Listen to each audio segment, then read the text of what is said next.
দিনটা ছিল 14ই এপ্রিল 2024, মানে বাঙালি নববর্ষের দিন। আমি আর দীপা মিলে ওই দিন বেরিয়েছিলাম একটু ঘুরতে। তোমরা যদি এখনই বুঝতে পারো কোথায় গেছিলাম, ভিডিওটা পজ করে কমেন্ট করে জানাতে পারো। আমরা করেছি ভীষণ মজা, খাওয়া দাওয়া করলাম, এরপর তো ম্যাডাম একটু শপিংও করে নিল। সো সব জানতে হলে ভিডিওটা শেষ অবধি দেখতে হবে। Hi guys, welcome to our channel the totality blog. আজকে বাংলা নিউ ইয়ার, মানে শুভ নববর্ষের শুভেচ্ছা সবাইকে। আর এবার নববর্ষটা পড়েছে রবিবার, পড়েছে সানডে। তো আমরাও সানডে যেহেতু, তো আমার তো অফ, আরও আজকে নিয়েছে উইক অফ। সো আমরা দুজন যাচ্ছি একটু আমাদের মিনি পয়লা বৈশাখ সেলিব্রেশন করতে। সেরকম কিছু প্ল্যান নেই, প্রচন্ড গরম। এর মধ্যে আমরা মানে এই বিকেলের দিকে বেরোচ্ছি। আর দেখো আমরা কি কি করি, মানে কিভাবে আমরা পয়লা বৈশাখটাকে স্পেন্ড করি। তো এই বেরিয়ে পড়লাম, ছোটখাটো প্ল্যান মানেই আমরা তিনজন, আমি, ও আর আমাদের প্রাইমো। সো আমাদের স্কুটিকে নিয়ে আমরা বেরিয়ে পড়লাম। দেখতে দেখতে আমরা কিন্তু লোকেশনে পৌঁছেও গেলাম। অলমোস্ট আমাদের বাড়ির থেকে ওই 15 to 20 মিনিটসের মতো লেগেছে। আমরা এসেছি পরেশনাথ জৈন মন্দিরে, যেটা রয়েছে খান্নাতে। এই মন্দিরটা অলমোস্ট বিকেলে 3টে থেকে 6:30, 7টা পর্যন্ত ওপেন থাকে। আর এখানে টোটাল 4টে মন্দির আছে। এই 4টে মন্দির মিলেই বলা হয় পরেশনাথ জৈন টেম্পল, যেটা আছে না, সেটাই 4টে মন্দিরকে নিয়েই বলা হয়। আর এই 4টে মন্দির কিন্তু একদম আশেপাশেই রয়েছে। তো আমরা চলে এলাম আমাদের ডেস্টিনেশনে, সেটা হলো পরেশনাথ জৈন মন্দির, তাই তো নাকি? আর প্রত্যেকবারের মতো এবারও ম্যাডামই ডিসাইড করেছে যে কোথায় যাবে। বললো একটু নিরিবিরি কোথাও যাই। তো আমি ভেবেছিলাম এটা ফাঁকা থাকবে, বাট মোটেও ফাঁকা না। আই গেস পয়লা বৈশাখ থেকে ভিড়টা বেশি। তোমাদেরও দেখেছি, এই দেখো এই একটা পুরনো মন্দির আছে পেছনে, আর এখানে একটা বড় মন্দির আছে। আচ্ছা, আমরা আগে কোন মন্দিরটা যাবো? আগে এখানে যাই, চলো আগে পুরনো মন্দিরটাই যাই, দেখি।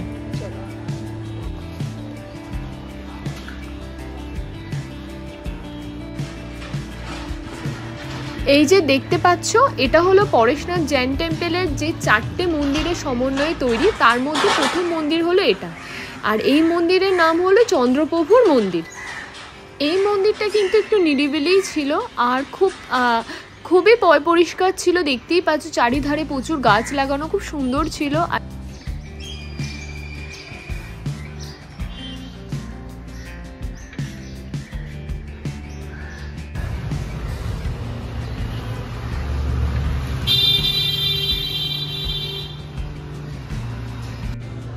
এটা হলো পরেশনাথ জৈন মন্দিরের পুরনো একটা মন্দির।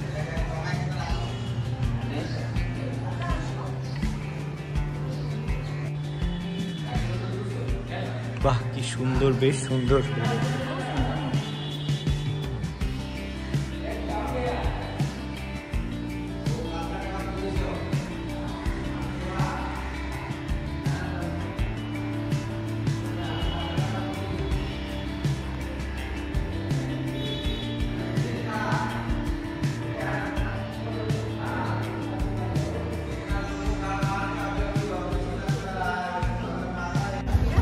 আশা করি প্রথম মন্দিরটা তোমাদের সবার খুবই সুন্দর লাগলো, যেরকম আমাদের খুব ভালো লেগেছে। এবার আমরা যাচ্ছি দ্বিতীয় মন্দিরের উদ্দেশ্যে। দ্বিতীয় মন্দিরটা কিন্তু আরো বেশি সুন্দর আর তেমনি ক্রাউডেড।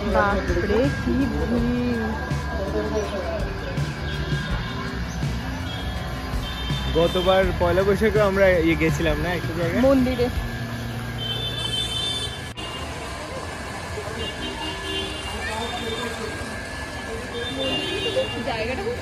হ্যাঁ, মন্দিরটা খুব সুন্দর। গতবারের মতো এবারও আমরা পয়লা বৈশাখে, আর গতবারের ওই পয়লা বৈশাখের ওই ভিডিওটা কিন্তু আমাদের ইউটিউব চ্যানেলের ফার্স্ট ভিডিও ছিল। এর আগে একটা মানে গানের ভিডিও ছিল, বাট ওটা ছিল আমাদের নিজেদের ফার্স্ট ভিডিও। অ্যাকচুয়ালি দ্বিতীয় মন্দিরটাকেই সবাই বলে পরেশনাথ জৈন টেম্পলের মেন মন্দির এটা। আর মন্দিরটা সত্যি দারুণ ছিল। আর এই মন্দিরটা হচ্ছে শীতলনাথ দেবের মন্দির। চলো তোমাদেরকেও মন্দিরটা একটু ঘুরে দেখাই।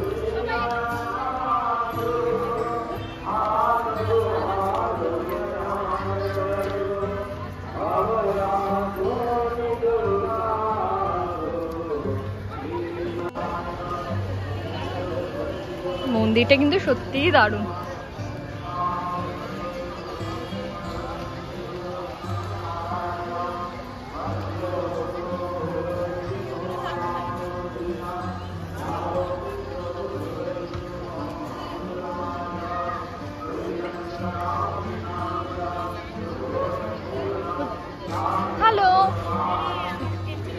এখান দিয়ে এটা হলো মেন মন্দিরটা, দেখো কি সুন্দর মন্দিরটা। আমরা তো আর একটু দুপুরবেলা এসেছিলাম, তখন আর একটু বাট খুব ভিড় ছিল তখন, ওই জন্য আমরা একটু চুপচাপ বসেছিলাম, প্রচুর মানুষের ভিড় ওই টাইমটায়।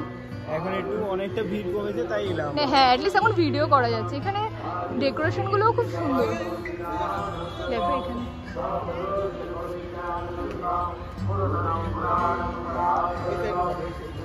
দেখো মন্দিরটা।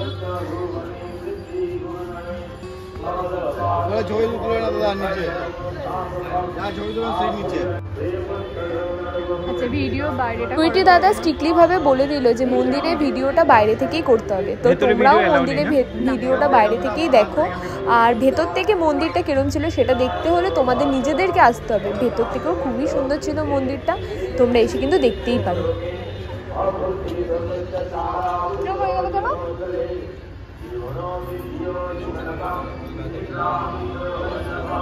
দুটো মন্দির কমপ্লিট করতে করতেই অনেকটা সন্ধ্যা হয়ে গেল। অ্যাকচুয়ালি আমরা অনেকটা টাইম নিয়ে নিলাম। এখন আমরা যাব হচ্ছে আরও দুটো মন্দির কমপ্লিট করতে। ওই পারে যে মন্দিরটা দেখতে পাচ্ছ, এখন যাব আমরা ওই মন্দিরটার উদ্দেশ্যে।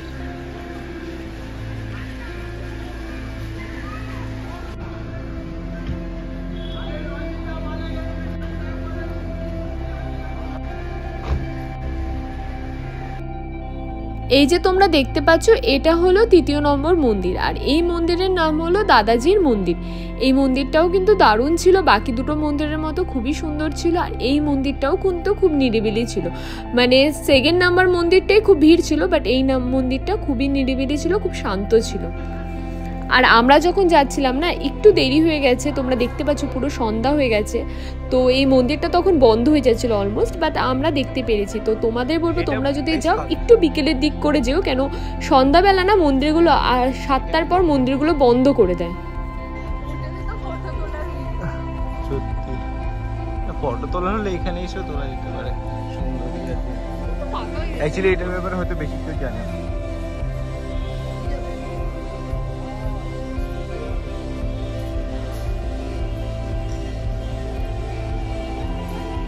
এটা আরেকটা বোধহয় এইটা।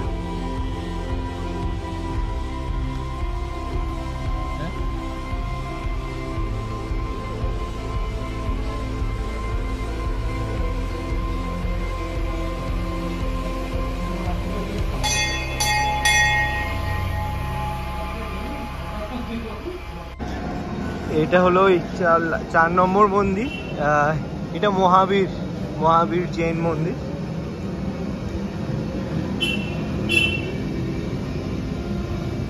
জানি না ভেতরে খোলা থাকবে কিনা, কারণ সন্ধ্যা হলে বন্ধ হয়ে যায়। এটা অনেকটা বড়, আমার তো মনে হয় সব থেকে বড় এটাই।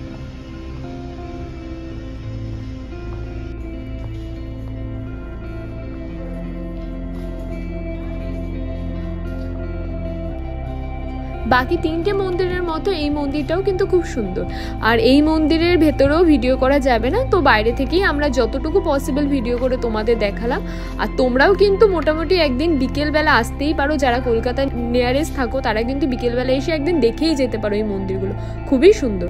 লোকেশনটা তোমরা গুগল সার্চ করেও দেখে নিতে পারো, অরেলস আমরা ডেসক্রিপশন আর ফার্স্ট পিন কমেন্টে দিয়ে দেবো। আর আশা করি ভিডিও দেখে তোমরা অনেক ইনফরমেশন পেয়েও গেছো। তো এবার যাচ্ছি আমরা একটু খাওয়া দাওয়া করতে। ম্যাডাম সকাল থেকে বলছে পরেশনাথ জৈন টেম্পল ঘোরা আমাদের শেষ হয়ে গেল, আর আমরা এবার যাচ্ছি একটু শ্যামবাজারে এর উদ্দেশ্যে। অ্যাকচুয়ালি খান্নার কাছাকাছি ছিলাম, তো ভাবলাম যাই হোক হাতিবাগানটা একটু ঘুরেই যাই, অনেকদিন আমাদের এদিকটা আসা হয় না। আর সাথে দুজনেরই চরম খিদে পেয়েছিল, আর গরমও প্রচণ্ড গরম ছিল। তো আমরা ভাবছি আমরা এখন কোথায় খেতে যাই, তো তোমাদেরও দেখাবো আমরা কি খাচ্ছি আর কোথায় খেতে আসলাম। যেহেতু আমার ছোলে ভাটুরে খাওয়ার ছিল, এই জন্য আমরা যাচ্ছি হাতিবাগান চত্বরে একটা ফেমাস ভেজ রেস্টুরেন্টে ডিম্পি বলে। তোমরা অনেকেই হয়তো রেস্টুরেন্টটা চেনো, আমরা এখানে আগেও খেয়েছি, খাবার দাবারের কোয়ালিটি কিন্তু দারুণ। তো দেখতে পাচ্ছ আমার বর যথারীতি অর্ডার দিয়ে দিয়েছে ছোলে ভাটুরে, যেটা আমি সকাল থেকে খাবো বলছিলাম, তার সাথে লস্যি, আর ছিল মশালা কুলচা, আর ছিল শাহি পনির মশালা। লস্যিটা কিন্তু দারুণ খেতে ছিল এখানে লস্যিটা খুব ফেমাস, তো তোমরা আসলে অবশ্যই ট্রাই করো। আর রেস্টুরেন্টটা কোথায় তোমরা যদি জানতে চাও অবশ্যই কমেন্ট করে জানিও। হাতিবাগান আসবে মেয়েরা আর কিছু কিনবে না, এটা তো হতেই পারে না। তো আমার বর তো চাইছিল বেরিয়েই বাড়ি চলে যাবে, বাট আমি ভাবলাম যখন হাতিবাগান এসেই গেছি তো ঘরের জন্য টুকটাক জিনিস কিছু কিনে নিয়ে যাই। কি বেশি টাইম ওয়েস্ট না করে আমি স্টার্ট করে দিলাম আমার উইন্ডো শপিং। এই স্বভাবটা কিন্তু আর মেয়েদের গেল না, যেখানেই যায় শপিং করার চান্স পেলে আর ছাড়বে না, ওটা নিজের জন্যই হোক বা বাড়ির জন্য। যাই হোক, আমার বউ অনেকটা ম্যাচিওর হয়ে গেছে, তাই নিজের জন্য বেশি শপিং না করে বাড়ির জন্যই অনেকটা শপিং করলো। এরপর শপিং শেষ করে, যেহেতু খুব গরম, আমার খুব টায়ার্ডও ফিল হচ্ছিল, তো চললাম বাড়ির দিকে। ঘোরাঘুরি, খাওয়া দাওয়া, শপিং করে দিনটা বেশ ভালোই কাটলো। এই ভিডিওটা যদি তোমাদের ভালো লাগে লাইক আর ফ্যামিলির সাথে শেয়ার করো। আর কিছু জানার থাকলে নিশ্চয়ই কমেন্ট করে জানাতে পারো। আমাদের এই চ্যানেলের ভিডিওগুলো দেখতে ভুলো না। কিছুদিন আগে আমরা দীঘা মন্দারমণি ঘুরতে গেছিলাম, ওই ভিডিওগুলো দেখতে ভুলো না, দারুণ মজা করেছি। সো প্রথমবার যদি চ্যানেলে আসো প্লিজ চ্যানেলটাকে সাবস্ক্রাইব করো। সো লাইক, শেয়ার, সাবস্ক্রাইব করে আমাদের ফেমাস করতে কিন্তু একদম ভুলো না। আর অনেক অনেক ভালোবাসা রইলো। সবাই খুব ভালো থেকো, দেখা হচ্ছে পরের ভিডিওতে।